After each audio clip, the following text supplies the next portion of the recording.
morning, everybody. Whether you're on the East Coast, West Coast, or around the world, this is Coast to Coast. Lots going on in the land of the NFL. But, of course, we should probably kick this off with the Cowboys suck exactly how much we thought they do.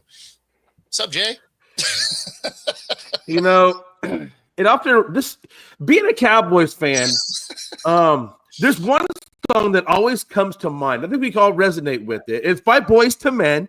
I'm just going to sing just the main chorus of it. It goes, "It's so hard to say goodbye." It's easy to say goodbye. You say goodbye every year about this time.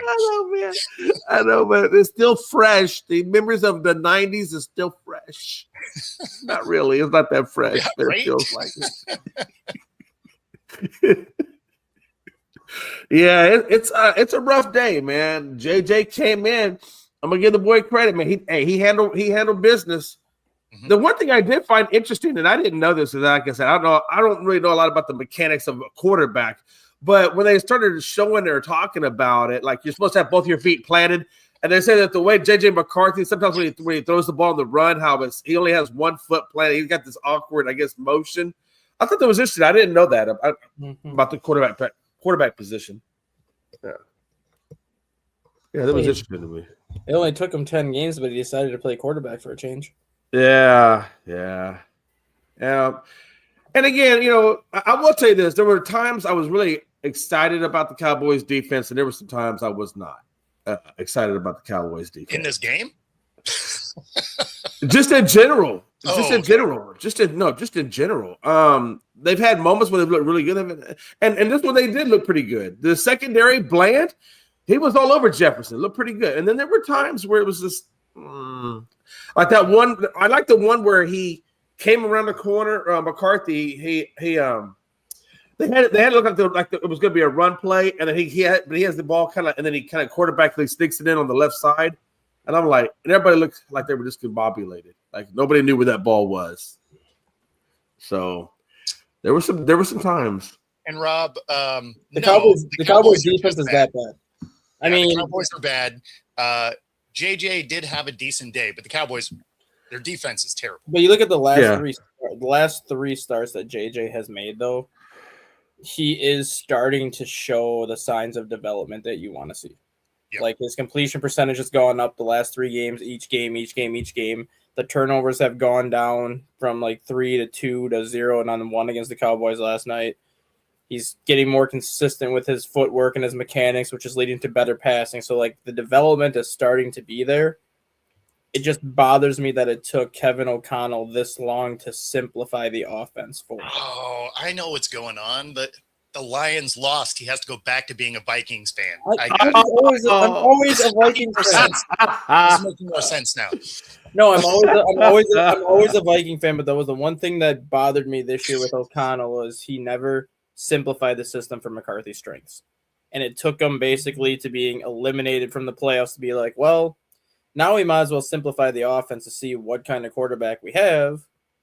And now Minnesota's actually playing halfway decent. It's like you should have been doing this the whole time that you had McCarthy simplifying your system. He wasn't ready to take on such an advanced system yet when they started him. So what? He needs it on an Etch-a-Sketch? Like what are we talking about? Because like even Sam Darnold said that when he went to Seattle this year. The toughest system that he has ever been a part of was Minnesota system. For whatever reason, like Minnesota system is so complex with so many like options and things that go into each play that even Darnold said he did not master that system until November, and he's like a 6-7 year veteran. Like you have a 22-year-old second-year quarterback who's a rookie. You can't throw this complex of a system at him with so many options when he never had any NFL experience before this year. Like it needs to be simplified to his strengths, and then as the season goes on, then you add in more options. So he just needs the run to the Buick and turn around. Got it. I will say this, though, that the Cowboys did a good job stopping the run. They did. I mean, I think they only gave up like 77 yards of rushing. But it was the fact that, and I think Kenyon Williams had an interception, if I remember right. It wasn't that they played bad. It's just that secondary. Like they only had 5 pass deflections, no sacks, right? So it's not like JJ was fighting for it. And then, of course, Dak didn't have any touchdowns. But then again, Dak didn't have any interceptions. So I don't know if it was, you can't even really say, oh, our run defense was good, because when the pass defense is so bad, you don't have to run. Well, so that's true. That's a good point. And the one thing I will say, which is what made JJ McCarthy so successful last night, this was the first time I think they said since 2021 that the Minnesota Vikings went in an entire game without giving up a sack. That's how you help your rookie quarterback succeed, is you keep him upright. 26 pass dropbacks last night. Cowboys got to him 0 times. And for the most part, McCarthy's been getting sacked 3 to 4 times a game. So they actually kept him upright for once in his life. And it's amazing what happens if you can keep your quarterback upright.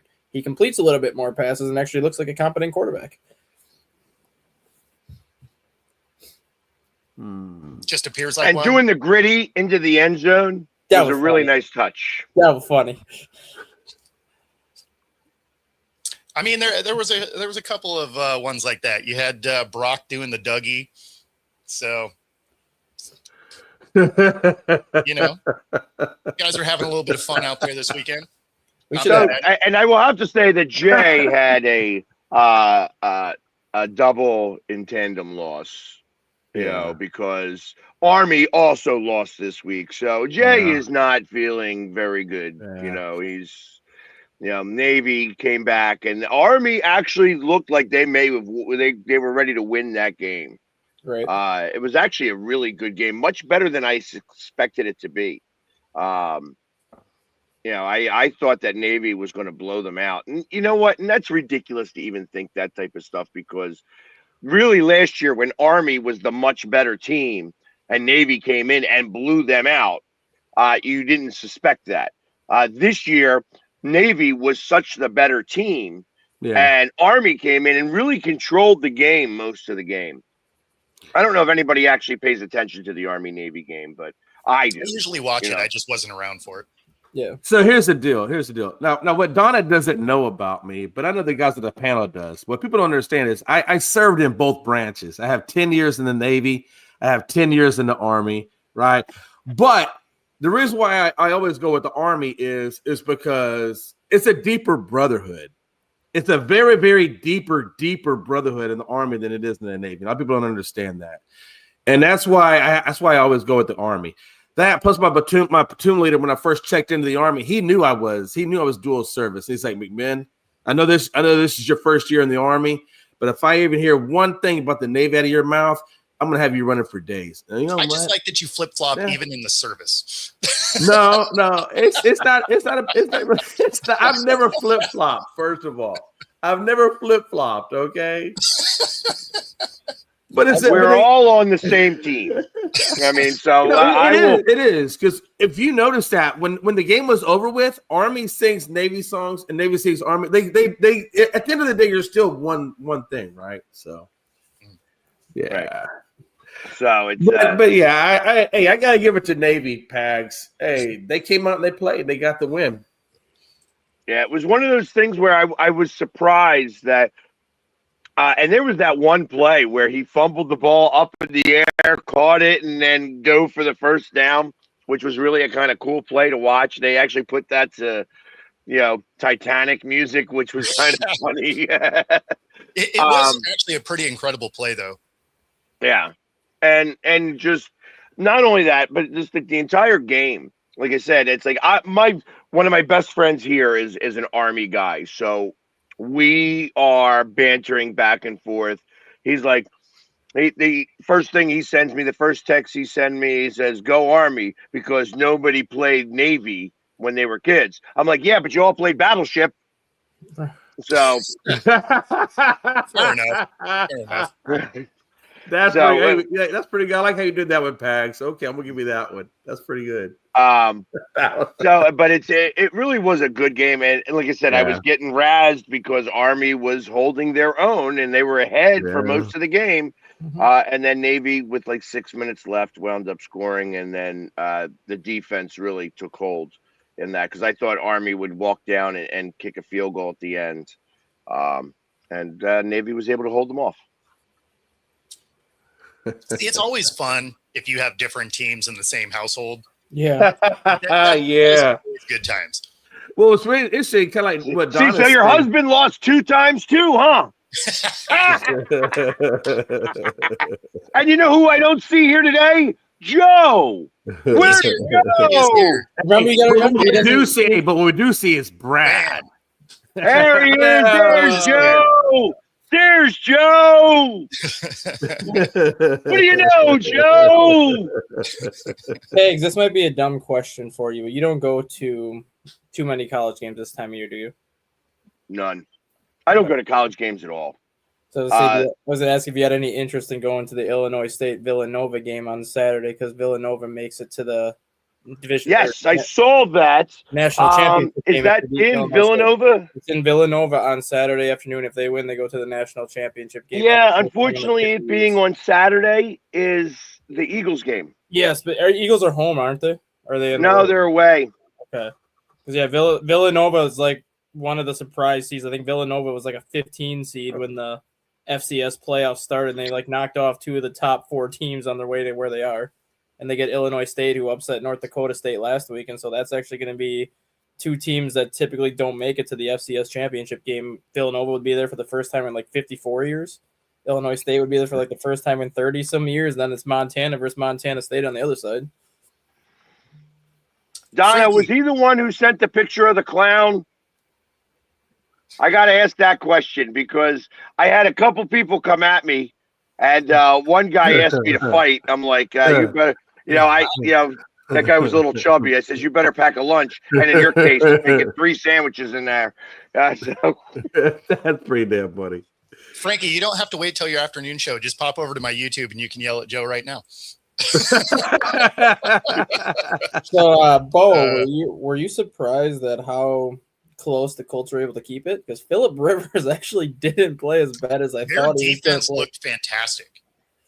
The Colts, I mean, I guess we do have to keep in mind, like, for 11 weeks, they were the best team in the NFL, right? Right. And that's not all Daniel Jones, obviously. No. So, Yeah. I didn't expect it to go the way it did. I certainly didn't expect to win kicking 6 field goals, the most ridiculous thing ever. But, a win's a win at the end of the day. Hideous.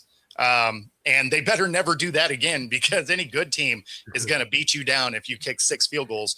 But but from a fantasy perspective, if you got that field goal kicker on your team, killing it.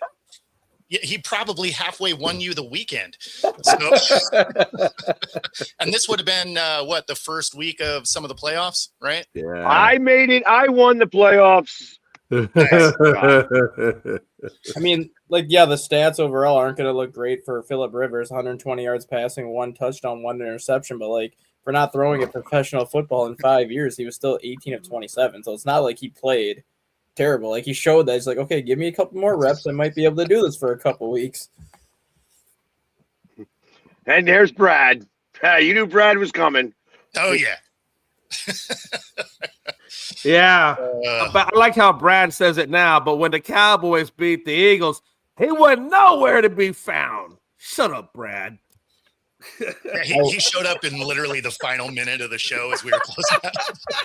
And I will say, though, after watching all the games yesterday, though, a lot of the playoff pictures changed drastically yesterday because of injuries.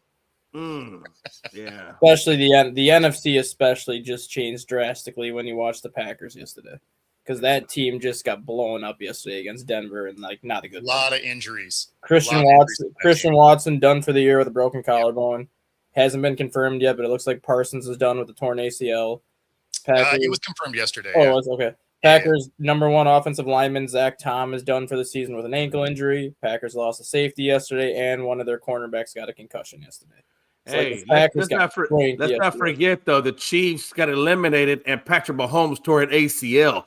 Tell me that don't suck. That's going to be the key next year for the Chiefs now. If the Chiefs were ever in a position to, I'm not going to say blow that roster up, but if the Chiefs were ever in a position to kind of retool and reload, next year's the year to do it, knowing that you probably won't have Mahomes most of the year. Well, and you were already probably losing Kelsey anyway. Yeah. This is their time to rebuild. Yeah. Pags and I were talking before we went live here.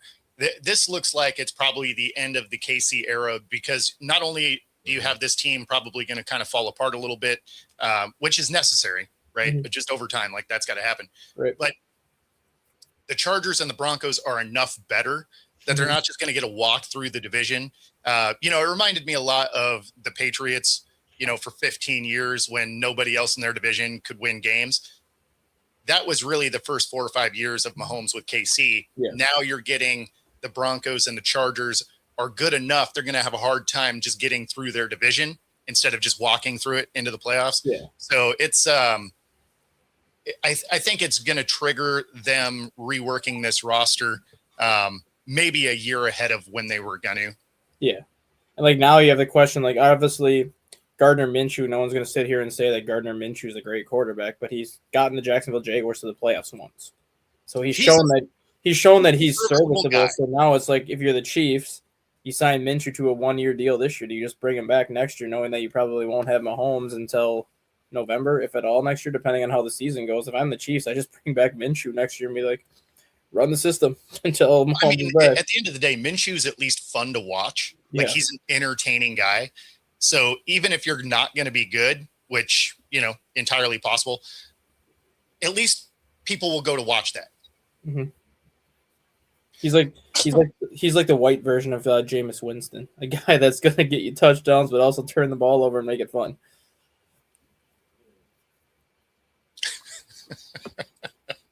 I feel like there's some bitterness here, Rob.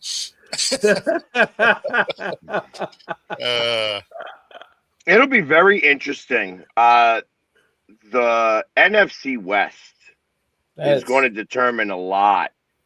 And obviously the Packers are, the Packers still have a game and a half on the Lions. The key Seattle next week. Seattle playing division games is going to be a hard thing. Obviously they got the Rams, which is going to be for the division here. Yep. Well, and they also have the Niners, though. So, realistically, all three of these and teams the Panthers, who are also right now fighting for a division. And the Panthers as funny as that sounds, those are three tough games. And the Panthers got the Bucks twice the last 3 weeks. So the Panthers and Bucks are also going to be battling it out for that 4 seed because that's the only team that's coming out of that division. Seattle's remaining is challenging. Is brutal. And the 49, and so the truth of the matter is that they are fighting for the second, fourth, and fifth seeds. Yes. Really the first, fourth, and fifth. Because say the Rams win. If the Rams win this game and go 12-3, they're in the did they play the Bears? Did they play the Bears? The Rams? No, the Rams did not play the Bears. Okay, so because the Bears could also still win the number 1 seed, there's no real chance for the Eagles to do it. Even if they were to win out, I don't expect that that's going to be a big deal. The key for the 49ers is week 17 they get the Bears. So that's a game that the 49ers, if they can't win the division, they can at least maybe move up in seeding wise depending on what happens there. But the Packers now also have the Bears next Saturday. A battered Packers team has the Bears in Chicago next Saturday, and then they follow that up by going to Baltimore the following Saturday. So all of a sudden, now the next 2 weeks, the Packers are kind of in a position where it's like we probably have to win out now. And going into a Baltimore game where Baltimore plays physical, going into Chicago where Chicago is going to want blood on the Packers right now. It's not going to be going into that game when you don't have your best defensive player in Parsons and your best offensive weapon in Christian Watson.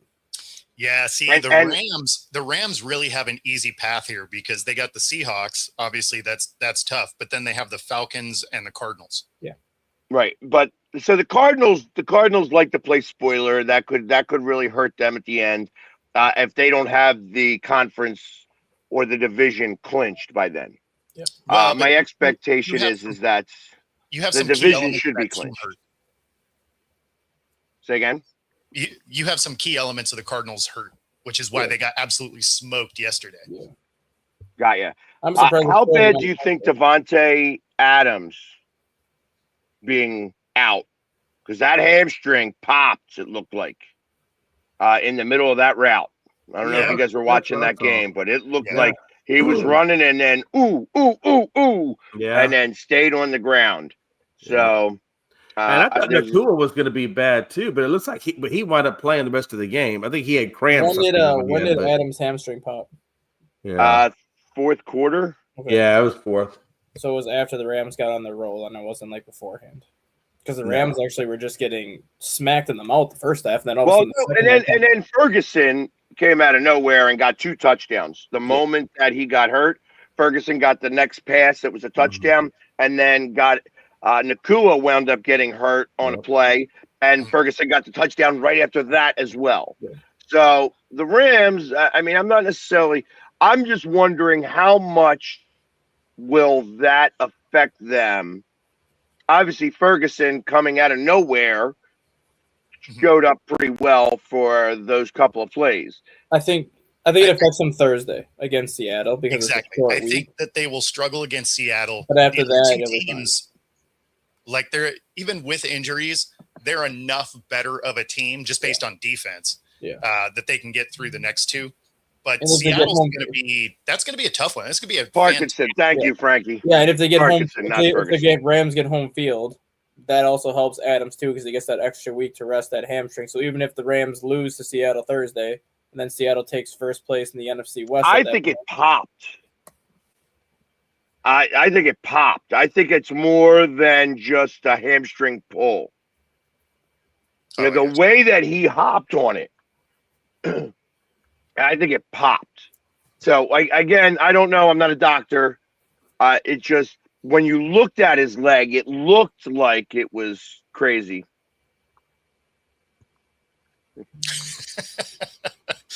Guest appearance. Random Eagles fans in the like Bo was saying though, like the Seattle game is going to be the game where I think the Rams are affected a lot by not having Adams, which they very easily can lose that game and then fall out of first place. But then they have the easier route the last 2 weeks than the Seahawks do, where it may not matter and the Rams could win those last 2 games without Devontae Adams, still win the division, get that first round bye, and then if his hamstring isn't as bad as what it looks, he's got that extra week to rest on that bye week and then come back in the divisional. Yeah, Corum is the big surprise, really, with them. Corum actually being, as I'm reading what kneecaps is right in there. Yeah. Yeah, and it was the same one that he had pulled before. So, anytime I see a hamstring on the injury report, it's like, man, those are time bombs. 3 weeks, 8 weeks, take your pick, somewhere in between. I mean, I missed almost an entire season partially tearing one. Like you spend a lot of time on a little bicycle trying to rehab that thing. Hey, Wen, calm down, relax. This is not that time to start talking about your fantasies. Hey, and where's Donna at? Donna, you should be getting a hold of West Coast Win because you gave me a hard time. Donna, you and West Coast Win to be having a little thing in the chat group right now. Figure that out. They're there. They're both there. For as strange as this NFL season has been, though, just across the board, we look at who's been good, who's struggled, and a lot of that in between. I'm very impressed with what Liam Cohen's been able to do in Jacksonville, though. Like, a lot of us made fun of Liam Cohen because of his opening presser when he took the Jaguars job, and I think a lot of us thought that he might be he could have been one of those like one and done coaches or like one of those coaches that just comes in and struggles, and yet here Jacksonville is sitting at 9-4, leading the AFC South, and from all accounts they've 10-4 each week. 10-4, yeah. And from all accounts they've gotten better each week. The thing is, am I the only one on this panel that just feels like at some point Trevor Lawrence is going to turn back into a pumpkin and like playoff game? Be the turnover machine we all know he can be. Mm-hmm. Whoever they get in the playoffs, because right now the Jags are the 3 seed. They'd be getting the Buffalo Bills right now if the playoffs were to start today. He'll turn into a pumpkin in that game. Well, and I think that the Patriots have a hiccup somewhere, and it probably is going to be against the Ravens. I think that the Ravens actually on Sunday night next week. Yeah, I think that they're not out of it yet. They won. They shut out whoever they were playing. I don't even know who they were playing. Sister Mary of the Poor, because we were playing Sister Mary of the Blind. They played the Ravens played the Bengals. Yeah. Oh, and the fact that that the Bengals didn't score any points, that's actually a big deal. Yeah. Shutting out Joe Burrow, although not as big a surprise after he said he's not having any fun. Right? Like mentally, he looks defeated. Like even in his pressers, he's just like, meh. And yet he did say this, and then he looks defeated, but then he still says in his press, like, I fully believe that this team is good enough to make a deep playoff run at some point. It's just like, your actions may not show that, though. Like, you might think that, but your actions are definitely not showing that in the presser. Like, you look like you want out without saying you want out. Yeah, well, besides, like, how are you going to make a deep playoff run? You got to at least make the playoffs to do a deep run. And the Steelers, I mean, interestingly enough, the Steelers play the Lions next week, which I suspect that the Lions, because the Lions lost yesterday, I mean, it's like they are going to probably kill them. Then you have the Browns, which is not as tough a game as you would think, but not as easy as a game as they are going to suspect. Yes. Yeah. Because and that's the day that Garrett's will break the record. I think against Well, I mean, he only needs 1.5, right? So to tie it. Right. Or no, yeah, take that back. He's 23 sacks. 23 sacks in the season. Yeah. Not 22 like we thought. Yeah, he's at 22. He's at 22 right now, I believe. So he got 21 and a half. 21 and a half. Oh, yeah, that's right. They gave him a half a sack against the Bears on the second one yesterday, not the full sack. Yeah. He would have been at 22, but they gave him a half sack. Right. So they got the Dolphins. The Steelers got the Dolphins, so that'll give them 8 wins. What happens if the Dolphins win? To get the they stay in it. I think that's what I'm saying. Like right now, like the Dolphins are one of those teams where they are not out of it after being 2-6 at one point. They win tonight, you're now 7-7. You have the same record as the Steelers. You have the same record as the Ravens. So like the Dolphins. Yeah, but you're not in that division, which doesn't. No, but the Dolphins stay alive though. Like the Dolphins. No, the Dolphins are done. Like I don't know who you're lying to. Yeah, I mean, there's no chance. There's no chance that Houston's going to lose 3 games. Yeah. But like the Dolphins, knowing that they're still alive, though, like I think the Dolphins can play spoiler tonight against the Steelers. Still alive? It's like a 5% chance, man. Like what are you talking about? They still can play spoiler. They're saying there's a chance. That's like the Cowboys. That's like the Cowboys. They're less than 1%, but it's not technically over. That's right, Bo. It's not technically over yet. It's like what Peg said about the Cardinals, though. The Cardinals are going to play spoiler. They're going to look to play spoiler in Week 18. They're not. I know, but they're going to come in with that mindset. Like the Dolphins can still play spoiler. Well, no, but the Cardinals aren't because they have injuries that they're not trying to rush people back from. Like you got nothing to play for. Your team is terrible. In fact, winning isn't even helpful for you. That's true. Yeah. So it's like anybody that plays the Cardinals from here out is walking through them, right? Like Murray isn't going to be there. Yeah. Harrison isn't going to be there. Yeah. They got a couple of linemen that, are questionable. Like, they're not going to try and get any of these guys hurt that have longer contracts. I am surprised they did score as many points as they scored against Houston, though, for how good Houston's defense is. Like, I'm surprised they put up 24 points on them.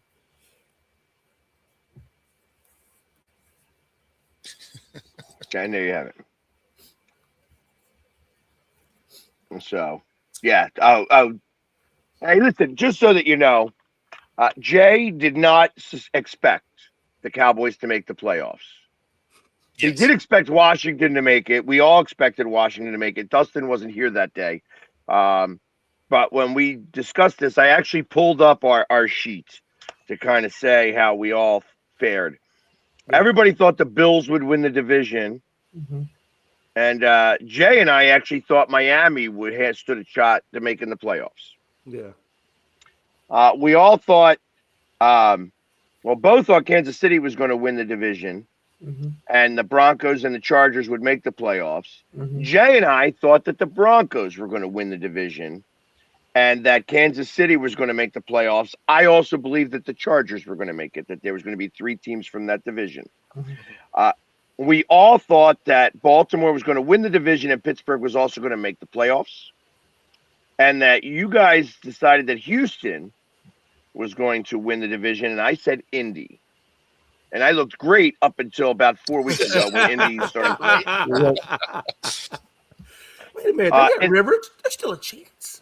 There is not a chance. Yeah. In the NFC, we all thought that the Eagles would win, and we are really just a tie away from doing so. You know, if we tie, we win. Yep.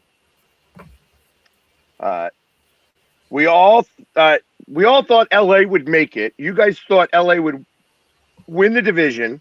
Mm-hmm. Both thought Seattle would make the playoffs. Jay thought Arizona would make the playoffs. Oof. I thought the 49ers would win the division and LA would make the playoffs. So you guys all had like 3 teams from that division coming out? Just no, only just 2 two. teams. Okay. Just the 2. Nobody had 3 teams. I didn't know if you all had like the Rams in Seattle and then Jay had Arizona versus. No. So everybody had the Rams, and then it was the Niners and Seahawks were interchangeable, and then Jay went with the. There's Rosie. Say hi, Rosie. Chicago. Yeah, she's a tailgate gold medalist. We had our Awesome. tailgate Olympics, and we won the gold. So, or the Hungry Dogs won the gold. I wasn't on the Hungry Dogs team. I was the MC.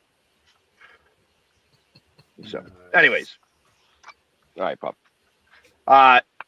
For the West or the North, you guys both thought Detroit were going to win the division, and that Green Bay would make it.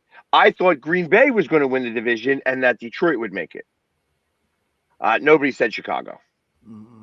I thought Chicago had an outside chance to get like the 7th seed.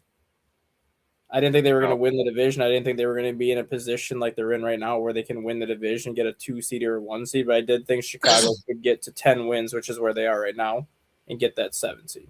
Well, yeah, but you have to show up when we do these. Yeah, I know that, but I'm just saying, like I initially I thought the Bears were going to be one of those teams like that could have went like a worst to first scenario, because you see that every year in the NFL. It's like the one sport out of like all the 4 major sports where every year you see a team go from worst to first or first to worst. Like you see that every year. And I thought if there was a team that was going to go from worst to first, the Bears would be that team because of Ben Johnson, because of Dennis Allen, and who Ben Johnson brought in on his coaching staff. Yeah, your boy Phil almost upset something last night. Instead, all he did was he scored a touchdown and decided to have another kid. So, Pretty much. they're pumping out the prizes over there in the Rivers family. And for the South, you guys thought, Bo and Jay thought Tampa Bay would do it. I thought Atlanta would win the division and that Tampa Bay would make the playoffs.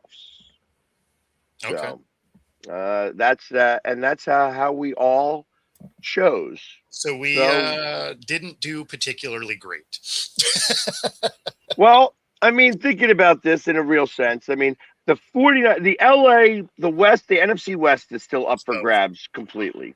You know, I would say that everywhere else, I mean, you guys still have a chance with Tampa Bay winning the division. So that's a possibility.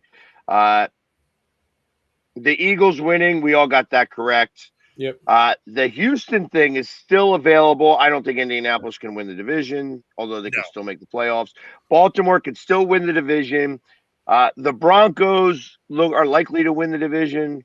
And that I'm not still sold on the Patriots yet winning the division. The Bills let's see how they recover. Let's see how they recover from what I think is actually a more devastating loss to them than suspected. You don't need to hide because you're seeing the entire way. Why do I feel like he's the other guy from Super Troopers and we just found him? That looks like Minshew. It looks like Gardner Minshew. All things considering, though, when you look at like your predictions that you guys made, all things considering, when you put all the injuries into account this year, you guys have done like really well. Like nobody thought Lamar Jackson was going to be hurt 5-6 weeks, and then Baltimore goes 1-5 in the games he's out, but all of a sudden they're 7-2 in the games he plays. You look at the injury to Daniel Jones now. Like nobody thought the Colts were going to be 8-1 at one point. Like yes, a lot of people had them win the division, but nobody saw the Colts sitting at 8-1 before Daniel Jones gets hurt. So, like there's so many injuries this year which have derailed a lot of teams. Where if these guys were hurt, your predictions would even be better than where they are.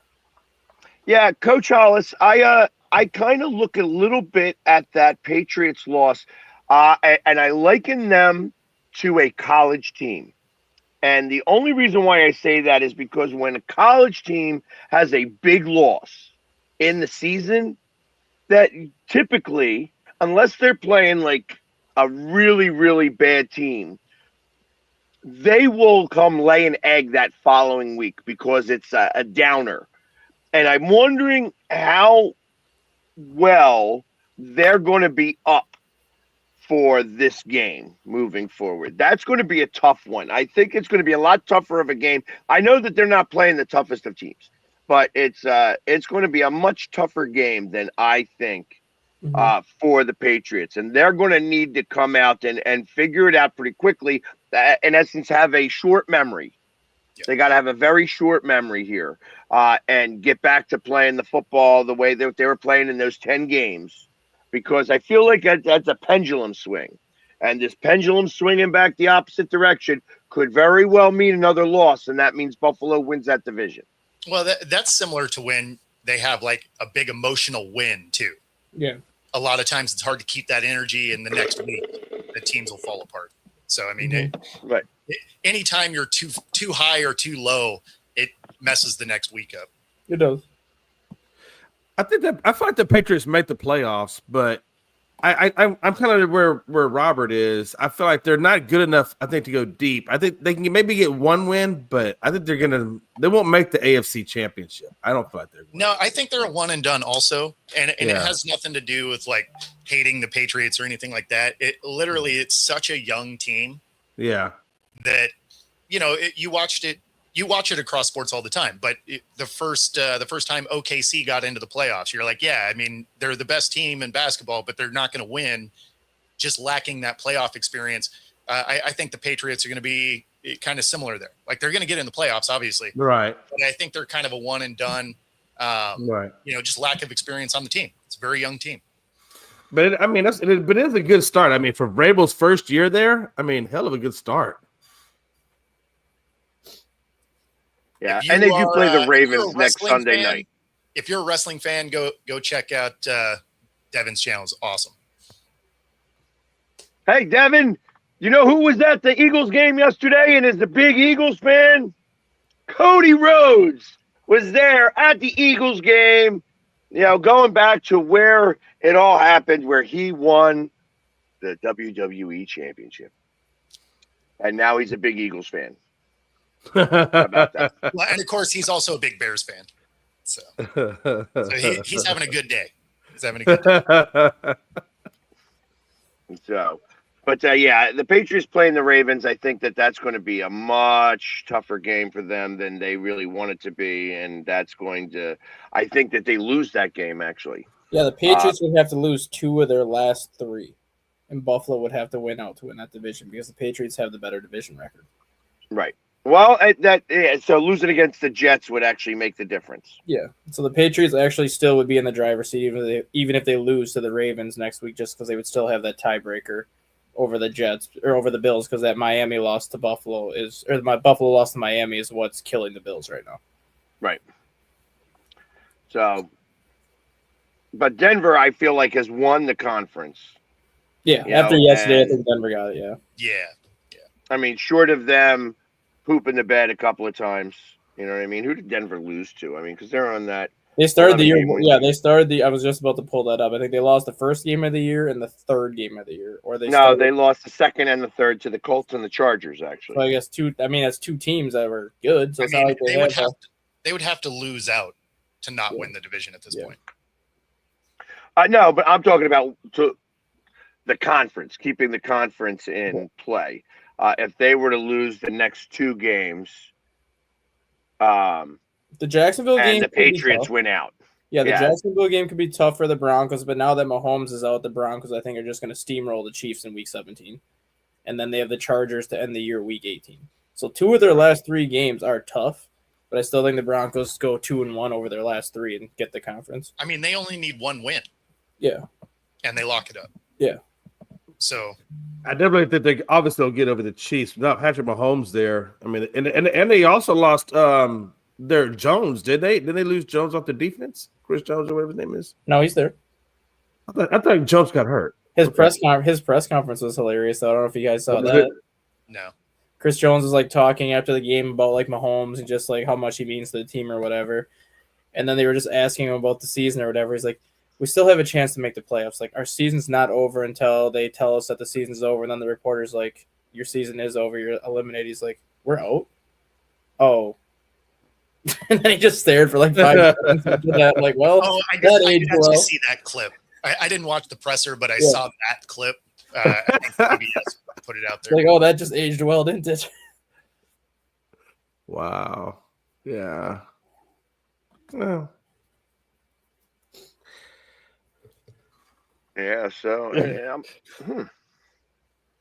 I mean, he might not have known. He may not have been paying attention. You make the playoffs for 10 straight. You make the playoffs for 10 straight seasons. You kind of become oblivious to the fact that like the Chiefs have struggled before and they've still gotten into the playoffs and made a deep run. So like this season struggles aside, like he still has in the back of his mind. It's like we've been in this position before. Like we've still gotten in because we got hot the final 3 weeks and have won out. But now it's just like, oh, I guess I didn't realize we were as bad as what we were.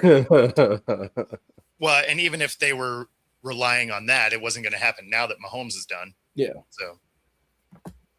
Yeah, it's probably best that Mahomes doesn't finish out this season. I was even on the fence. Like once I found out that they were eliminated yesterday, even if Mahomes didn't get hurt, I kind of would have been like, why don't you just sit him the last couple of weeks? Like you're playing for nothing at this point. Just start sitting some of your older players that have played how many games the last 5 years by making all the Super Bowls you made. Give them some extra time off. He has an entire extra season of games in playoff runs. So like you're playing for a draft pick at this point to help rebuild your roster. So why throw Mahomes, Kelsey, or any of those starters out there really the last 2 weeks? Just throw Minshew out there and some of the backups the final 2 games. I mean, you probably leave Kelsey out there because he's probably done after this year anyway. Yeah, but like throw Minshew out there. Throw Minshew out there week 17 and 18. Throw like some of the backups out there. Now it doesn't matter anyways because Minshew's going to play. But I would have sat Mahomes the last couple games just because you had nothing to play for besides the draft pick. Here's what I didn't understand, and maybe you can explain this to me, Bo. They showed him walking off the field and walking through the tunnel. Yeah. With a torn ACL. Yeah. Mm-hmm. So you could still walk. Yeah. Parsons did the same thing. Parsons walked off too. Yeah. It's not like a torn Achilles. I currently have one. Yeah. Say again? I currently have a torn ACL. Oh. So you can walk fine. Yeah. It just what you can't do is you can't pivot super well. Yeah. Now the thing that's funny is unless you're a top level athlete, you can actually survive without getting it done. Like I've never had the ability to have that kind of downtime to go get this fixed. But I mean, at some point I probably will. But yeah, and the pain in the moment is no joke, but it dissipates over time. You can kind of get used to it. Yeah. So you don't actually have to get that one repaired. Ideally you do, right? Because it makes your knee more stable. But it is. Well, I remember the one guy from college, and they used rubber bands, like the thick rubber bands, not like normal little bitty rubber bands, like really big rubber bands, and they taped. Like they brought it up his thigh, and they used rubber bands, one on the top of his knee and one on the back of his knee, and they taped that to his thigh and his calf. Yeah. And he was able, in essence, they made an exo ACL. Yep. So it's, it's feasible to make that happen. And he wasn't about to become pro or anything like that. It was his last game and he wanted to play, and they did it, and they were able to allow him to play in that last game, which was kind of cool that they were able to do that. You just have to stabilize the knee so that you don't tear other ligaments. But yeah, you can actually function without the ACL. And yeah, torn and a complete tear can be totally different. The other thing is the technology behind doing those ACL repairs is actually pretty amazing now, because you can have one that is shredded to a point where you can't use the existing one, and they can go get a cadaver one and put it in there, and it'll work just fine also. So, I mean, it's the technology behind the surgery of an ACL is so much better than like when I was in high school. Same thing, like chop your whole leg apart to get to it. Same thing with Tommy John and baseball. Now it's all micro blades and everything to get in there. It's pretty impressive, actually. Same thing with Tommy John and baseball too. Like the old Tommy John surgery, like you'd have to have your elbow just like completely ripped apart, completely reconstructed. Now the same thing. Like they have cadavers. They have like all this other technology stuff that they can do for Tommy Johns now that make it basically like the old torn ACL, the NFL, where it's so common now. People have it. It's just like, okay, here you go, elbow's fixed. Go rehab for 8 months. Actually, and now I think with the technology of nanobots coming out more and more, yeah, you're going to see that where they're going to send little nanobots in, and they're going to be making the repairs. Yeah, and in certain cases, like they could do like 3D, real stuff, like living organisms. Mm-hmm. Yeah, if they could just put a bunch of those in my body, because they would have a lifetime of work moving forward. Just leave them in there. Let them just repair shit as they go. There's no need to take them out now. Yeah, exactly. Just leave those bad boys in there. Hey, listen, I know in March I'm headed to Costa Rica, and I was seriously considering just saving up some money to go get the stem cells. Just shoot them everywhere. Just put them everywhere, and I'll figure it out from there. So, nope, I'm with you. And then I'll go out for my scholarship. Eligibility. If Phillip Rivers can play football at 44, I'm sure you can get a job somewhere doing something. Oh, Dustin, let's not somewhere doing something. That's exactly what I mean. Whether you go for baseball or whether you go for football, I'm sure if you got your stem cells, you could get a job. Hey, listen, once I get the stem cells, all I want to do is I want to be able to play softball in the celebrity softball game, at the All-Star game, and I want to go in the home run derby. I want to be able to compete, and I'm going to win the home run derby at the All-Star game for softball. Softball celebrities, not against baseball players. I'm not going into that home run derby. Just letting you guys know, I'm not doing that. I am going to try to do the celebrity softball home run derby. I would love to. I'm not shooing yet. Your celebrityship in Philadelphia, they will ask you to be a part of that game. I hope so. From your lips to God's ears. You know what I mean? I'm not there yet, I don't think. I feel like that I gotta earn it a little bit more. Like I gotta catch a baby out of a window or something. And Jason Kelce will be a part of that game too. Well, and see, that's the thing. I know how to hit a softball. And it's been a minute. It's been a couple years since I've played. But I tell you, when I went to the batting cages, I could still get into one. And I'm going to be preparing for this. Like I'm going to start hitting the batting cages again here.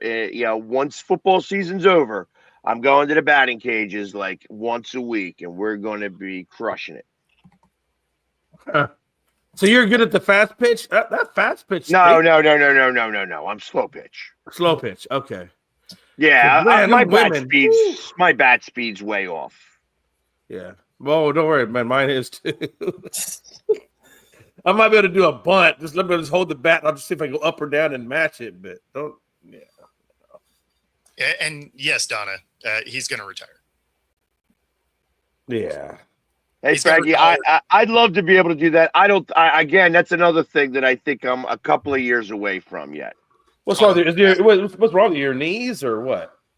No. He's talking about calling a draft pick. Oh, I thought he was talking about the softball, about the stem cells. So, yeah. But with the stem cells, the stem cells, my shoulders actually. The shoulders. Like that's the shoulders. I mean, I wouldn't mind getting a couple in my knees. Like, what the hell? Like, let's get some stem cells all over the place. If you're going there, I'm 53 years old. Things are starting to deteriorate a little bit. You get to get them all over hips, knees, ankles, shoulders. You know, throw some in my head a little bit. Let's get everything working better. Which head? Hey, listen, that's. Everything still works down there just fine. Brought to you by Cialis. A little blue pill. Oh, that is awesome, Man. So, but yeah, I mean, I'm not there yet, and I hope that they do let me play. But I'm what position would you play? Are you an outfielder or infielder? I mean, I could chase down a ball. Like, listen, it's a celebrity softball game, so my thought is that put Pegs at first base, Jason Kelsey at catcher. I was thinking the other way. You put Jason Kelsey at first base and me at catcher because I could direct. Like, I used to play catcher for softball because I wasn't that fast. You know, you have the faster guys play the outfield, and I played on like a B level team. You know, and when you're that old, you need young guys to be able to run and catch the ball and stuff like that. So I can also pitch a little bit. So, well, especially in softball. Yeah, slow pitch softball, you just got to get the ball over the plate. And yeah, I mean, you don't have to do anything crazy. You're pitching batting practice is what it is. Exactly. But I could also play, like, for the celebrity softball game, I could probably play third base. I could probably play left field.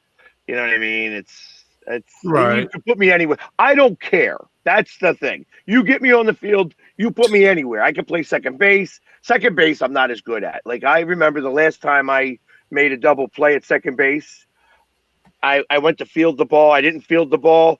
And I kicked it to the shortstop, who then got it and, you know, made the throw to first base.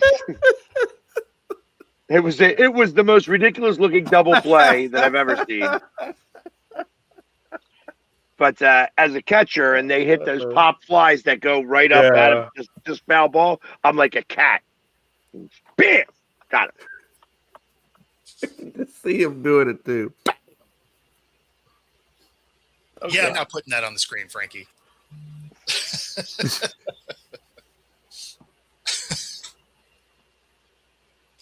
Yeah, I that's not funny. I'm trying to keep my monetization. Yeah, you know what I'm saying? Stop setting me up for failure, Frankie. Hold on. When being a cougar and playing softball are two different things, when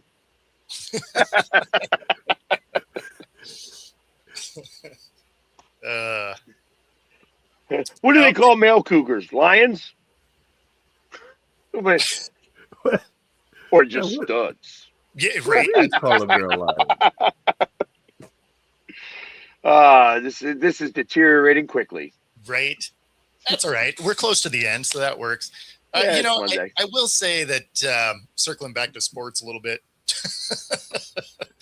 I was impressed with how Phillip Rivers looked as far as being in the game.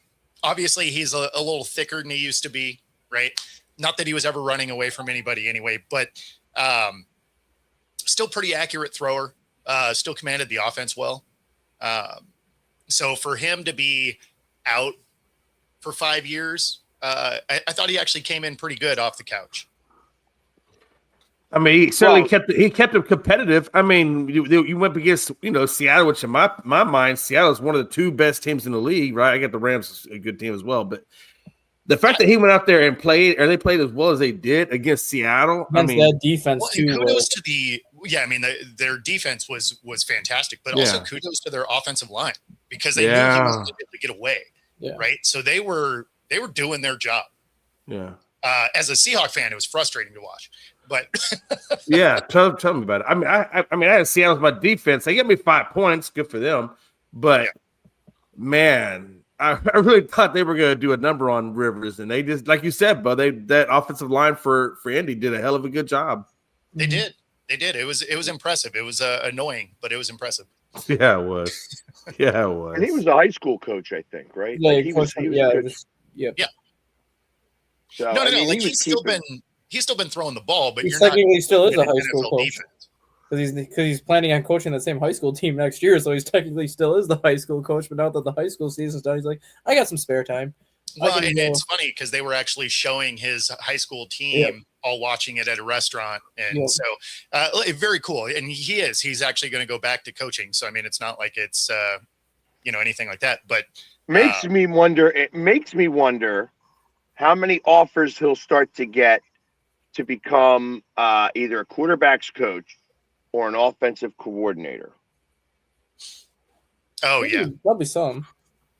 Because the fact that he's been able to come back and play as well as he did against a top level defense makes me believe that, especially for situations like where everybody's been saying that certain quarterbacks don't know how to read defenses and things of that nature, the fact that he was able to read it so well makes me believe that that is something that he'd be able to teach to somebody else and ultimately gets an offer where he gets paid a lot more money than coaching high school. Now, that may not bode well for his wife and the 17,000 kids that they have, but yeah, you never know. Yeah. You know, I figure somebody who has that many kids wants to actually spend time with them. I'm taking that for granted a little bit. You would think so. I mean, that it's a lot of kids. Yeah, that is a lot of kids. So is Rivers only there? Is he going to be there next week too, Rivers, or are they going to either go back to Riley Leonard the rest of the season? Oh, is there to the rest of the season? Yeah, okay. Yeah. So I wonder what is. I mean, they never disclosed like how much money he's getting paid. I wonder like where it's paid like $250K. It's probably literally $250. Probably like $50K a game or something like that. Okay. Yeah, league minimum. Yeah. Just wait till the Chargers. Veteran minimum. Yeah. Just wait till the Chargers have their 20 because you're not there the whole season. Just wait till the Chargers have their 20-year anniversary from when they left San Diego. You can have a Phillip Rivers team and an Antonio Cromartie team and put all their kids as the 22 players. Line them up and go. Pretty much. Let's go. That being said, that does get us to the top of the hour. Thanks for playing along. Most of it was sports. So, hey, pretty solid Monday. Be sure to like and subscribe. Helps us bring our stuff to you. Otherwise, we're going to get out of here. We'll see you tomorrow. Enjoy Monday Night Football. Take it easy, everybody. Peace.